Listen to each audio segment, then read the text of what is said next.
네, 안녕하세요. 신바람 국어교실의 신바람입니다. 자, 오늘 배울 교재는 2015학년도 6월 모의고사 고2 23번부터 26번 독서 지문을 배워보는 시간을 갖도록 하겠습니다.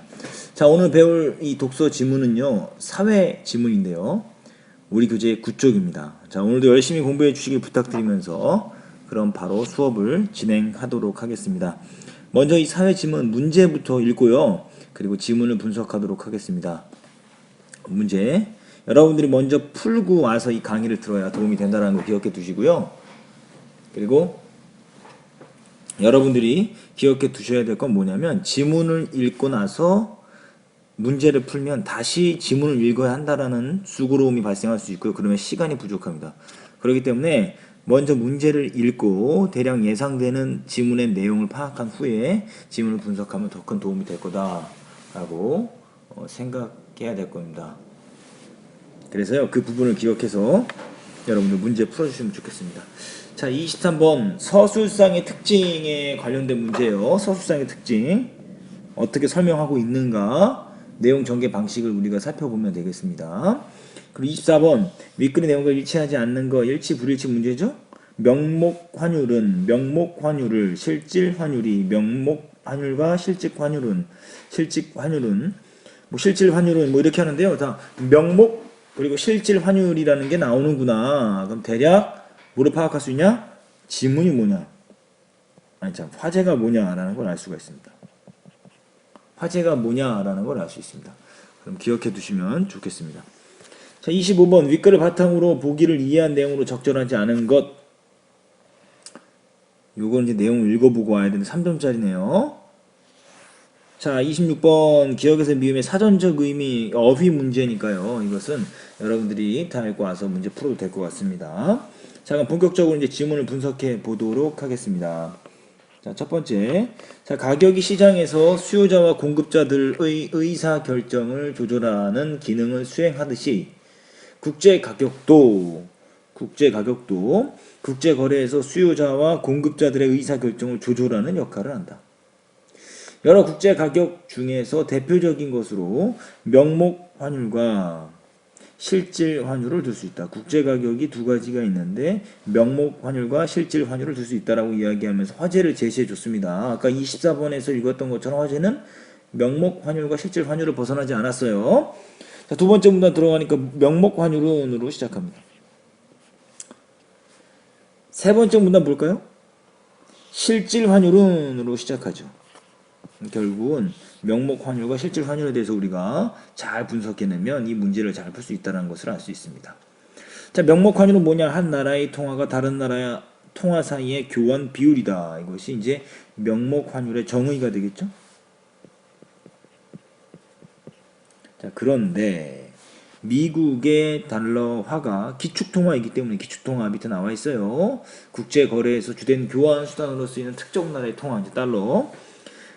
그렇기 때문에 많은 나라에서 1달러와 교환되는 자국 화폐 단위를 표시하는 방법을 채택하는 경향이 있다. 가령 예를 들어서 이야기합니다.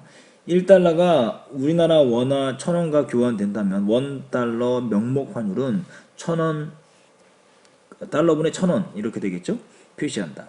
만일 1달러와 교환되는 원화가 1100원이 되어 1달러의 명목 환율이 상승하면 상대적으로 원화의 가치는 하락한다. 명목 환율이 상승하면 원화의 가치는 하락한다. 이거 잘 기억해 둬야 되겠죠. 명목 환율이 상승하면 원화의 가치는 하락한다라는 거 기억해 두시면 좋겠습니다. 같은 원리로 원달러 명목 환율이 하락하면 상대적으로 원화의 가치는 상승한다. 이거 반대로 명목 환율이 하락하면 원화의 가치는 상승한다라는 거예요. 이러한 명목 환율은 한 나라의 통화가 가지는 대외적 가치를 보여준다는 점에서 유용하다. 명목 환율의 밑줄 한번 쳐볼게요. 명목 환율은 한 나라의 통화가 가지는 대외적 가치를 보여준다는 점에서 유용하다. 이것은 뭐가 되냐면 명목 환율의 기능이다라고 이야기할 수 있습니다. 자, 실질 환율 이제 설명 들어갑니다. 실질 환율은 두 나라 사이의 재화나 서비스 교환 비율로 외국 상품 한 단위와 교환되는 국내 상품 단위 수를 표시한다. 이게 실질 환율의 정의가 되겠죠. 원달러 실질 환율은 원달러 명목 환율, 달러분의 원과 명목 환율과 각 나라의 통화 단위로 표시된 두 나라의 물건값, 우리나라 가격분의 미국 가격의 곱으로 구성된다. 원달러 명목 환율이 1달러분의 1,000원, 우리나라 쌀 1kg 값이 2,000원, 미국 쌀 값이 1kg가 1달러라고 하자. 두 나라 쌀 사이의 원달러 실질 환율은 여기 나오죠, 식? 1달러분의 1,000원. 이건 명목 환율이 되는 거죠. 그리고 이제 쌀 사이의 원달러 실질 환율 구하기 위해선 우리나라 2,000원분의 1달러 곱해서 2분의 1이다 라는 게 나왔어요. 실질 환율이 결국 뭐다? 2분의 1이다 라는 게 나왔어요. 이는 미국 쌀 1kg과 우리나라 쌀 0.5g이 같은 값으로 교환되었다는 의미이므로 우리나라 쌀값이 미국의 쌀값의 2배라고 볼 수 있다. 만일 우리나라 쌀값이 미국 쌀값보다 상승폭이 크면 우리나라 가격분의 미국 가격이 작아지게 되므로 원달러 실질 환율이 하락하게 된다. 이것은 우리나라 쌀의 국제적인 가격 경쟁력이 하락하는 것을 의미한다. 원달러 실질 환율이 하락하면, 이거 잘 정리해둬야 돼요.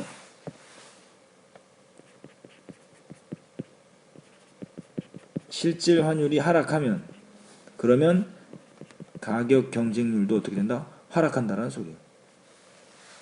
반대로 나오죠. 미국 쌀값이 우리나라 쌀값보다 상승폭이 크면 원달러 실질 환율이 상승하게 되어 우리나라 쌀의 국제적인 가격 경쟁력도 상승한다. 실질 환율이 상승하게 되면 가격 경쟁률은 높아진다 이 소리죠. 잘 관계를 잘 기억해둬야 됩니다. 실질 환율은 외국 통화에 대한 자국 통화의 상대적인 구매력이 반영된 것이므로 한 나라의 상품의 국제적인 가격 경쟁력을 측정하는데 널리 이용된다. 이 부분을 묶어 놓으시고 실질 환율의 기능입니다.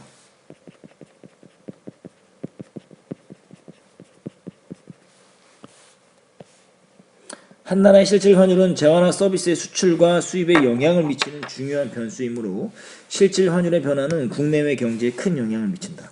우리나라의 실질 환율이 상승하면 우리나라 제품의 값이 외국 제품에 비해 더 싸지므로 수출이 증가하고, 네 번째 문단이 되겠네요.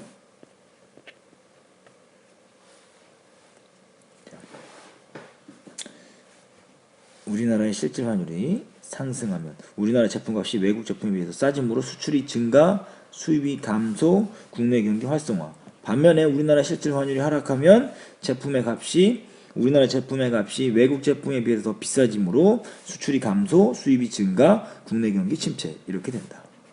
따라서 우리나라 같이 수출 의존도가 높은 나라는 실질 환율 하락으로 큰 타격을 입을 수 있다라고 이야기하는데, 요거 기억 니은으로 묶은 거 한번 정리해 볼게요. 우리나라 이제 실질 환율이 오르면 수출이 증가하고, 수출이 증가하니까 수입이 감소하죠? 국내 경기는 어떻게 됩니까? 활성화돼요. 근데 반대로 실질 환율이 하락하면 수출이 하락하고 수입이 증가하며 국내 경기는 어떻게 된다? 침체된다라는 겁니다. 연관되어 있다라는 걸 잘 정리해 주시길 부탁드립니다. 자, 이제 분석 다 됐으니까 바로 문제풀이 들어가도록 하겠습니다. 윗글의 서술상의 특징. 자, 대상의 특성을 다양한 관점, 하나의 관점밖에 나오지 않았습니다. 대상의 장점과 단점, 장점, 단점 나오지 않았죠. 잘 알려진 대상의 새로운 의미 잘 알려져 있습니까? 명목 환율과 실질 환율이 잘 알려져 있는 건 아니죠. 대상의 개념을 설명하고 정의했죠. 명목 환율은 뭐고 실질 환율은 뭐이며, 어떤 예를 들어서 아까 예를 든 거 나왔죠?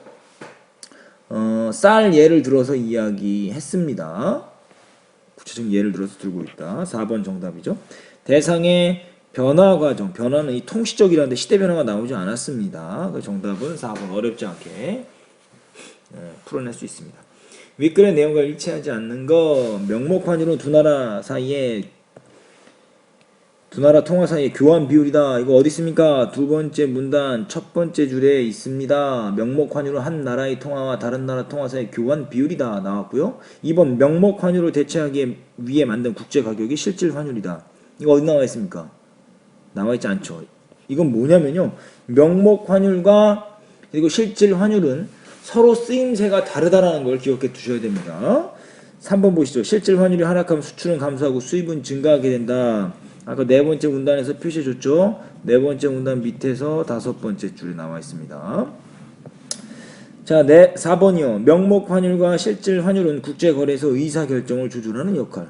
그렇죠. 어디 있습니까? 첫 번째 문단의 두 번째 줄, 세 번째 줄에 나와 있습니다. 자, 실질환율은 외국 통화에 대한 자국 통화의 상대적 구매력을 반영한 교환 비율이다. 이건 세 번째 문단의 맨 마지막 문장. 맨 마지막 문장에 나와 있습니다. 어디에 볼까요? 세 번째 문단 맨 마지막. 실질환율은 외국 통화에 대한 자국 통화의 상대적인 구매력이 반영된 것이므로 이렇게 나오죠. 정답은 2번이 틀렸다라는 걸 알 수가 있습니다. 자, 25번 가시죠. 윗글을 바탕으로 보기를 이해한 내용으로 적절하지 않은 것은 그 계산하는 거죠. 자, 우리가 이제 세 번째 문단에서 실질 환율을 나타내는 방법. 자, 요거와 여기에 1원은 3달러라고 그랬죠? 이거 분의 3. 8,800원 분의 4달러니까 4. 자, 계산해 보니까 여기 1월은 어떻게 됩니까? 1월은 약분하니까 뭐가 되죠? 1이 되죠. 7월은요 어떻게 됩니까? 7월은 계산해 보니까 2분의 1이 됩니다. 그러면 지금 이 원화의 가치, 이제 실질환율은 1월에서 7월로 넘어갈 때 실질환율은 상승했습니까? 하락했습니까? 하락했다라는 거예요. 자, 이제 문제 한번 풀어보도록 하죠. 원달러 명목환율은 달러화를 기준으로 삼고 있고 미국 달러와 기축통화 달러화로 사용하고 있다는 거 나오죠? 그러니까 이거는 뭐 맞고요. 1월과 비교할 때 7월의 원화 가치는 하락하였고 당연히 하락했죠. 왜냐하면 1000원에 1달러였는데 1100원에 1달러가 됐으니까 당연히 원화의 가치는 하락했다. 맞죠? 3번 보시죠. 1월에 두 나라의 A 상품에 대한 상대적인 구매력이 같다. 1월에는 왜요? 1이니까요. 1이니까 구매력이 같죠. 7월 원달러 실질 환율을 볼 때 우리나라 A 상품은 미국보다 2배. 왜? 2분의 1이니까. 맞죠? 정답은 5번 나왔는데 1월과 비교할 때 7월에 우리나라 A 상품의 원달러 실질 환율은 상승하였군. 아까 이야기했죠? 상승이 아니라 하락. 정답은 5번이다. 쉽게 문제 풀어낼 수 있습니다. 자, 기억에서 미음의 사전적 의미로 적절하지 않은 것은 자, 기억을 보니까요. 기억은 조절하는 기능, 균형이 맞게 바로 잡거나 적당하게 맞춰 나간다. 이거 맞죠? 니은 경향, 어떤 일이나 현상을 앞장서서 이끌어가거나 안내한다. 이거는 경향이 아니라 선도라는 의미가 되겠습니다. 이 경향이라는 의미는요. 어떤 방향으로 기울어진다 이런 뜻이죠.